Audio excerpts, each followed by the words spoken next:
এক নম্বর প্রশ্ন, বিসমিল্লাহ। বাচ্চা হওয়ার 2 দিন পর ওই বাচ্চাটা মারা গেলে সেই বাচ্চার আকিকা দিতে হবে কিনা? কোনো বাচ্চা জন্মের পর যদি 2 দিন পরে মারা যায় তাহলে সে বাচ্চার আকিকা দিতে হবে না। কারণ আকিকা কত নম্বর দিনে দিতে হয়? 7 নম্বর দিনে, নাকি 7 দিন পরে?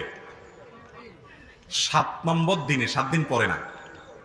আকিকা দিতে হয় 7ম দিনে। 7ম দিন মানে হলো যেই দিনে জন্মগ্রহণ করেছে, যেই বারে জন্মগ্রহণ করেছে, সপ্তাহের ওই বারের আগের বারটা। ধরেন কথার কথা শুক্রবারে জন্মগ্রহণ করেছে, তাহলে আকিকা হবে পরের বৃহস্পতিবার।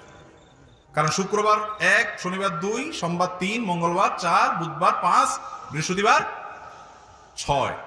কেমনে হলো? হলো না তো।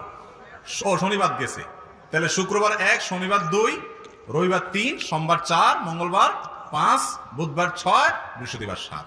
যেই বারে জন্মগ্রহণ করবে আকিকা হবে তার আগের বার। মনে থাকবে তো? সহজ হিসাব। শনিবারে জন্মগ্রহণ করছে বাচ্চা,